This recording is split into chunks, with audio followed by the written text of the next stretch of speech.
Hello and welcome to Bloomberg Quint. The headlines. Markets maintain early weakness on expiry day. The Nifty trades near the day's low, below the mark of 10,300. And after yo-yoing between gains and losses, Bitcoin is finally back above the mark of $10,000. And McLeod Russell recovers losses and gains nearly 10% after the promoter clarifies on the sale of shares.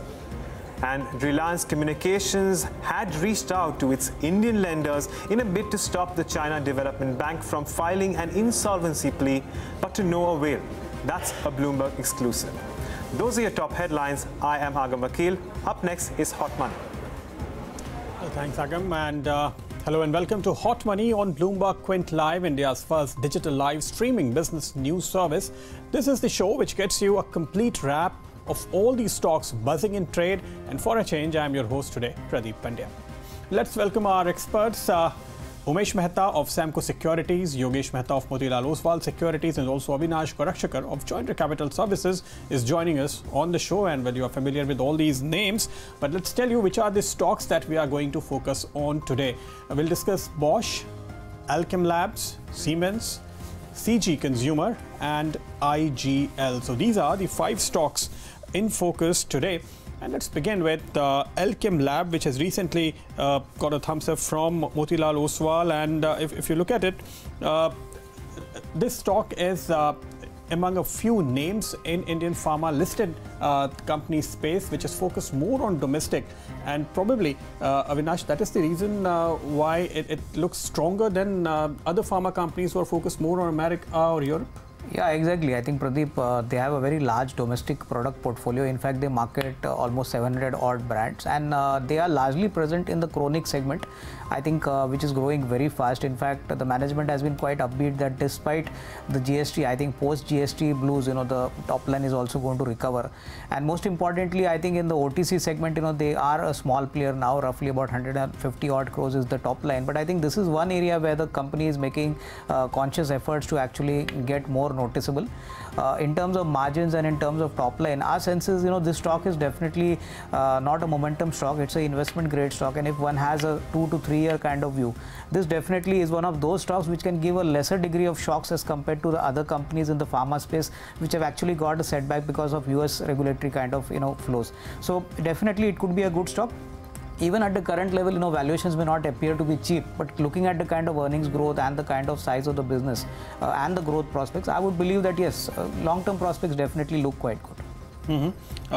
Yogesh, what's your take on Alkem Lab? Yeah. So as a colleague has rightly pointed out, this is India's listed fastest growing pharma company. 73% of sales are coming from domestic market. Fastest for the current year, you mean? Fastest, yeah. So listed company. There are other 2 unlisted companies. That is the fastest. But yes, this is the fastest growing. So yes, agreed. Valuations are reasonable. But the concern that we are having is government's move to now put everything under price control. So if that is the case, that is going to choke the growth, the R&D. The R&D spend of this company is 5.5% on consolidated sales basis. So for the moment, I think things are nice, but if that happens, that pricing control, then it's going to create an impact, because now their US sales is 20% and they haven't diversified enough like other large players. So to that extent, yes, there will be a concern on this stock. But till that time, I think, yes, this is a more stable company, generating decent cash flows, having a lot of consistency and visibility subject to that government move.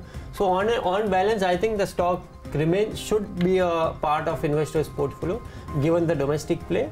But at the same time, concerns have to be kept in mind. The moment government acts, that's the time. So you have these concerns, but you are bullish. Yeah. So you so like this neutral stock. in a sense. Bullish, yes, long-term great value, but this typical concern is there for an investor to take care whether to take an exit or not. Okay, so that's the call here. Yogesh, I'm coming to you last because this stock has been thrown into limelight by your research team only. Yes. Do you have a counter argument for the concerns raised by Umesh? See, concern on the drug pricing control is something which is not visible so far. Now, the advantage this Alkem will have is 2 of its 3 plants are already having an into tax haven. The third plant, which is into Sikkim, so that is again will have a booster into benefits of taxation. Right now the tax rate was FY17 was around 23%. Now onwards FY89 it will be 15 to 16%. The other acute business is 52% of the total business, and it is growing by 21% almost. Chronic is also growing by almost similarly. The chronic is growing by 21% and acute is growing by 25% plus CAGR. Okay. So out of this, Tiger Balm is something a domestic business contributes 90% of the PET. Tiger Balm itself, they have not marketed well so far, but they are now projecting to do that. Now that is having 70-80 crore of a business, and out of that, if we compare the competitor like Imami, which has got their brand, it is a 56% market share, 900 crore of market. So that they are planning to do. The Prega Chem and Playguard, these are the two products they are launching, and they've already tied up with the celebrities, Bollywood celebrities, and they are marketing it heavily. These are 2.5–3.5 billion kind of a rupee market, so they are going there also. Now looking at healthy balance sheet, net cash balance sheet, plus the growth rate of consistent 4 years, if you see 25% plus CAGR, definitely it is, we are pursuing it as a multiple growth avenues there, and we are upgrading it to 2,500 as a price target, 24 times December 2019 earnings. Okay, so you mean to say the OTC could also be a way out, OTC, which will not come under any kind of price control. So that could be the focus. So Alkem gets a thumbs up from all three of our experts, although Umesh has some concerns which should be kept in mind. Bosch is the next stock in focus, and interestingly, if you look at it, the second quarter numbers, sales up just 7% year on year, EBITDA 3%.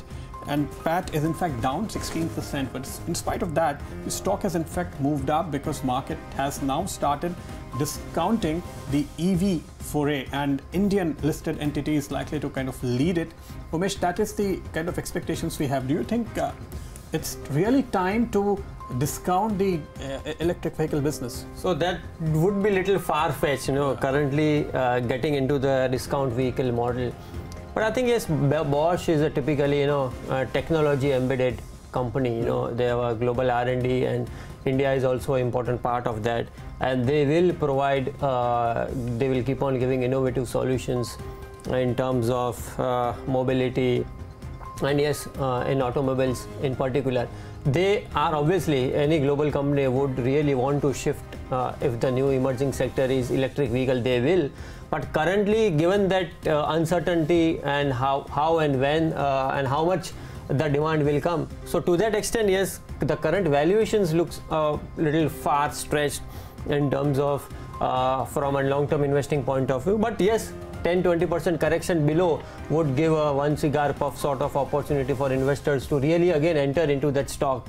But currently, I think because of valuation concern, I think we are a bit neutral. For the last 3 years, if you're holding on to this stock, you have missed the rally completely. Correct. So you'll stay away or you'll buy now? No, still let the 20% correction happen. Okay. Buy at dips, and then maybe the next rally of maybe the electric vehicle, whatever it is. Whatever. At least if it corrects 20%, it may come back by 20–25%. So at least you can trade a range if you are looking for it. Yogesh, what's your view? See, of course, a pioneer company in auto industry, but off late the result which has come is dismal 7% growth in the auto. The aftermarket was very weak. What we believe is that management has guided for second half will be a weak one, and their MTM gains were lower. That's other income was also lower side. But EV, which we are focusing, and everybody is looking at this market as an upcoming and emerging segment for the business opportunities. That will happen with 2-wheelers and 3-wheelers initially, and then it will come gradually into the 4-wheeler segment. 2-wheeler, 3-wheeler will be the first aspect they are looking at. Now, BS4 ASP which has come, it has grown lower than what we had estimated for this company, and BS6 will be a game changer for this company, will happen not before FY21. So we believe that 9% CAGR will happen over the next 3 years, but we are maintaining neutral stance given a 34–33 times current price, 34–33 times for P multiple. So we believe that there are other stocks which can be looked at for the growth oriented on the portfolio side. So we will say neutral on Bosch right now. Fair enough. Avinash, where do you stand? No, in fact, Pradeep, I would like to second Umesh's view that prospects are positive over the longer term, because this is a technology-savvy company. In fact, the bigger kind of upside, for Bosch would obviously come from the EV business. Yes, it would take a little bit of time, but if you look at the shareholding structure and the kind of floating stock and the supply of shares of Bosch, I would believe that yes, maybe the upside is limited, but the downside is also equally limited. So somebody who's holding on to the stock should not sell out in a hurry. Clearly, I think the EV business could be a very big opportunity over the next, say, 2 to 3 years. And 2 to 3 years? Yeah, as early as that? Yeah, I think probably, because a lot of efforts are being put by even government agencies, so probably even in the coming budget, Pradeep, we should not be surprised that some duty structure could be relaxed, because the government is very keen to push these kind of vehicles. So I think let's wait and watch. But yes, overall, in terms of technology, I would believe that, the stock gets a forward multiple of around 36-37 times. Looks a bit expensive, but yes, this is not a stock which can be looked upon from a 12-month horizon. If you have a 2-year horizon or a plus horizon beyond that, then I think the stock is not going to go anywhere. But on the downside, this is definitely also not going to correct significantly. So I would believe that somebody who's holding on should definitely hold on. Maybe fresh buying, as Umesh said, could possibly be looked on if you get a 10 or 12% correction, which also I believe is going to be difficult. In these kind of stocks, you don't see such a big kind of panic sell-off. Yeah, I mean, I think probably he was referring to the recent range that we have seen, and usually a stock moves in a range of 10-20%. So whenever market corrects, maybe you could find an opportunity in a stock like Bosch. Otherwise, it's difficult. But what is also interesting with the EV strategy, that they are going to focus more on two-wheeler and three-wheeler, and not cars really. Initially. Something that probably M&M is doing. Now, which strategy do you think is correct in Indian markets? For Indian market, think two-wheeler and three-wheeler would be not that great opportunity. Four-wheeler will be the one, because we have seen migration from non-fuel to EV or maybe a CNG based, which we have seen a thrust in IGL. All this company has grown, and in terms of profitability, I am talking about. So this is the migration from a typical petrol and diesel car to the next variant. So if EV comes, then four-wheeler should be the one which will give you a thrust, rather than two-wheeler. So people right now, markets, some models are available in the market with the electric variants in two-wheeler segment, but we have seen hardly any 1 or 2% sales are happening. But I understand China has completely moved to EV in two-wheelers. They are moving, but this company has got more on a European and Brazil side. They're more focused. Pan world they are there, but China is something they will have to look into right now. But everything for the EV business will happen maybe in next 3-4 years. Okay, so EV is still a story with several question marks, Umesh. So on the existing business where they have been making money so far, the existing revenue sources, if you look at, what could be this, some of the key indicators you'll be watching out for before you decide to jump in? See, ultimately, eventually when the growth comes in, because in bull market, you give market gives valuation to growth, and if growth is not coming, as 7% volume growth, I think that, and at stock available at 40-45 P trailing multiple. So there is a huge disparity in terms of valuation and the growth that the company is delivering.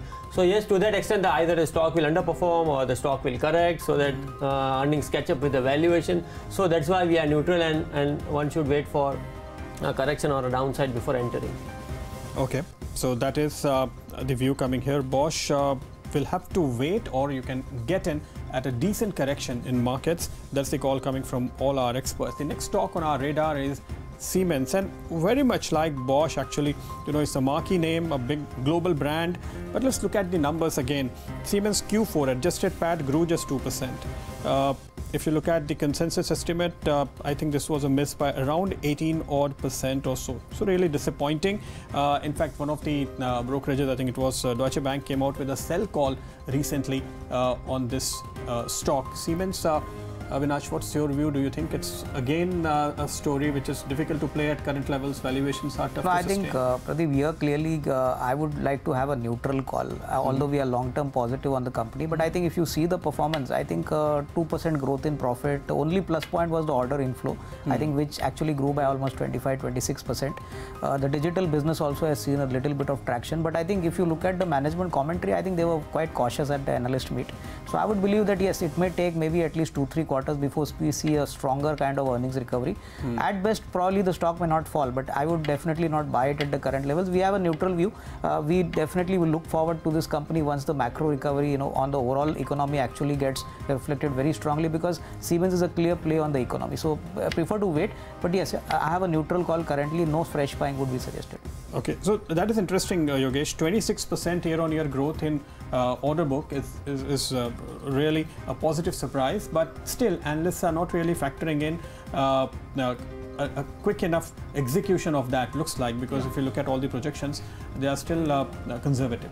See, they are into diversified, they are spread it across the sectors, power and gas, utilities, technology, building technologies. So where, they have declined everywhere, because number one reason is government capex cycle is on track right now, but private sector capex, it will take some 3-4 quarters more. So we have seen from Power Grid has given order, then there are other companies which have given order to them. But these are on a power, maybe in food and beverages and cement sector, which have done some expansion. So that's why there are the orders of 27 billion rupee worth of order which they've garnered in this quarter is from these three segments, cement and F&B. Those segments. Now rest, they are more dependent on the private sector capex. If it doesn't follow, then they will not see any traction. Book to bill ratio is almost 1.1x. And overall order book for the whole year, the outstanding order book stands at about 122 billion rupees. So not a great sign of growth right now. So though even it is a parentage is MNC, that's why we are giving a rich valuations like any other companies. But we think that it should be a neutral stance because given a rich valuation. Okay, so it remains neutral. Actually, if you look at the current valuations, it's quoting at around 40 PE compared to the historical valuation of 48 to 50 that we have seen. But maybe in those days, the growth rates were also different. Umesh, at what valuation would you like to buy Siemens? So currently a cyclical business with a B2B kind of business model. And it all depends on the capex cycle and capex of who's, not of government, because government is into infrastructure building, roads, and so the real growth will come from private capex cycles, and that is where Siemens will get a huge chunk of orders. The current valuation, as you rightly pointed out, is 40 times forward earnings, but ultimately visibility and long-term growth, if that is visible, then the market is ready to give a higher valuation, which currently that is not visible given the management commentary, given the lack of capex cycle from the private sector. So all these ifs and buts and the current high valuation, that is the reason why it is better to be neutral and wait for a market to correct and let the stock be available at a decent valuation, and then it can be a investment portfolio. Yes, the multinational pedigree, the R&D and the technology that they embed in all their power solutions, I think that is the real trigger for one to look into this stock also. Otherwise, typically a cyclical stock should not come on such a high valuation. So yes, all those factors does make Siemens an investment grade stock, but after some amount of correction, not at current valuations. Okay, so wait for correction on Siemens. It's basically a play on capex cycle, and private capex is not picking up in India. We'll also get the GDP numbers this evening that will probably tell us what is the macro story so far as the capital expenditure is concerned. But before we move on to remaining two stocks, here is a quick recap of the guest view on the stocks that we have covered so far.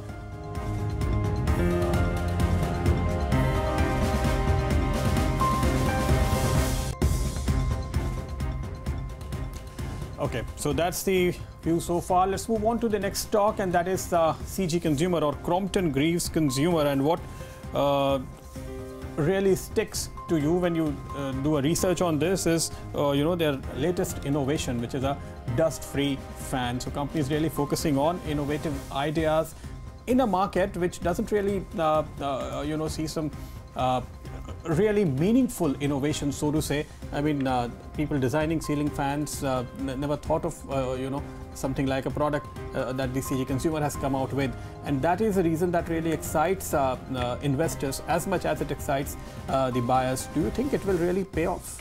I think definitely, I think these kind of innovative strategies, Pradeep, will pay off. Ever since the demerger happened, I think the markets were very gung-ho on the fact that this piece of the business had a stronger kind of top-line potential and a profit potential. And if you see the 4 components of their business, that is lighting, premium fans, agri pumps, as well as appliances, I think in all these 4 products, they have been focusing on this premiumization and innovative strategy. I would believe that yes, valuations may not look cheap, but then if you see the kind of growth prospects, especially LED, or for that reason agri pumps or even appliances and premium fans, I think this is one area where the company is making conscious efforts to be differentiated, to be different from the other players, and that is obviously going to play in their margins. So I would believe that yes, from a slightly medium to long term view, this is one stock which can probably get re-rated further, not in the very near term, but yes, over the next say 12-18 months, based on the kind of earnings growth it throws up. But yes, all these 4 segments are definitely going to see double-digit growth. So to that extent, I would remain positive. Okay, but look at the valuations, Yogesh here.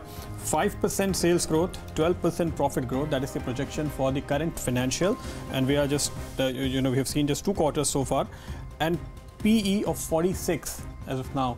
On the current year earnings again. Doesn't look sustainable, does it? Overall it was not looking sustainable, but the way they have done innovation in their own products like no other has done so far. Even if you see that fan segment, every market share, fan segment sales has declined in this quarter, wherein they have garnered 4% market share incremental. Now total market share stands at 27%. 35% volume is total sales is coming from the other businesses, and electrical business is providing LED and all, that is providing 65% of the revenue. Looking at strong brand, market leadership, and a strong distribution network, all these are very plus point for this company. And the innovation, only agri pump which is not doing well so far, and it was not doing in last 2 quarters as well, but it is a seasonality one in this quarter, second quarter. So eliminating those points, we can see that this company can grow further from here in LED. Even though the LED prices have moved down from 350 to now 60 and 80 rupees per piece, then also they are having a consistent growth into that segment. Now we have to foresee that how this the response would be in dust-free fans. So far it is good, but ongoing sales should increase further, and then we will see further re-rating in the stock, plus new innovation of the products. Okay, so no doubt it's a brand, and they are really trying to innovate, but Umesh, will you pay a premium for it currently? So the LED business is 65%, and LED business is typically, when all the demand has been aggregated in recent times, and the next demand that will come will take 10 years, right? It's because the life of that category is huge. So that being the concern, and yes, the company has rightly diversified into getting into premiumization and developing innovative solutions to keep the boat sailing. But on an aggregate, still whatever they do, they are going to grow by 10-15% and not beyond that, because the government's mission of housing for all, electrification by 2018. So all that demand will get aggregate in maybe next 6 months to 1 year.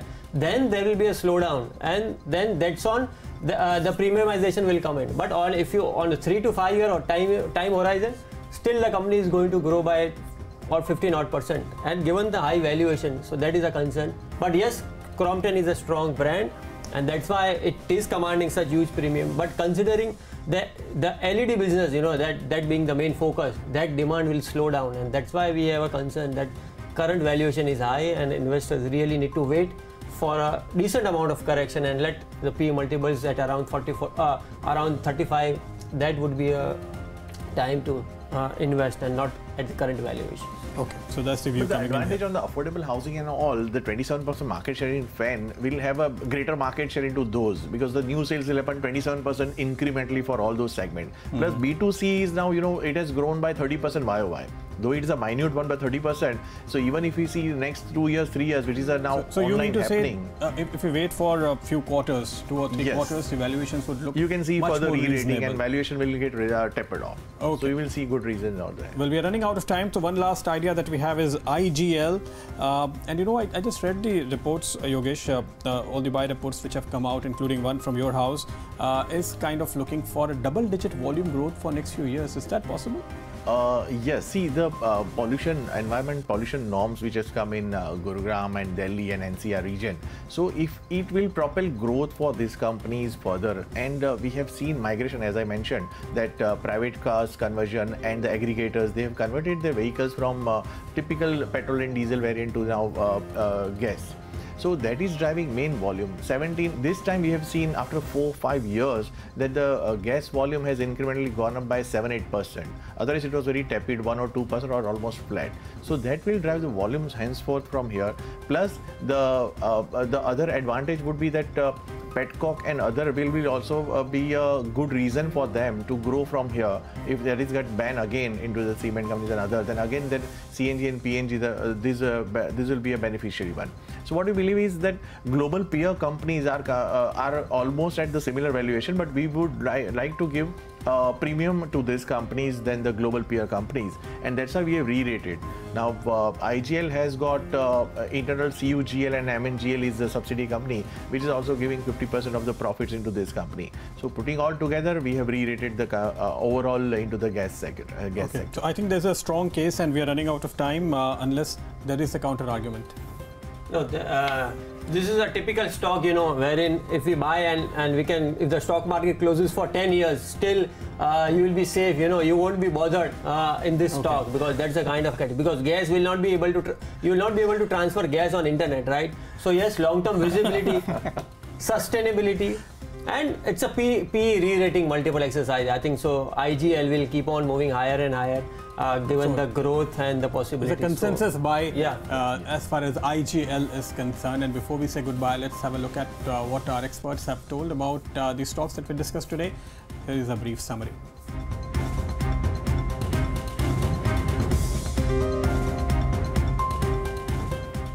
Well, thanks a lot, all of you, for joining us in this discussion today. And with that, it's a wrap on today's Hot Money. Ask BQ is up next. Stay tuned to Bloomberg Quint Live.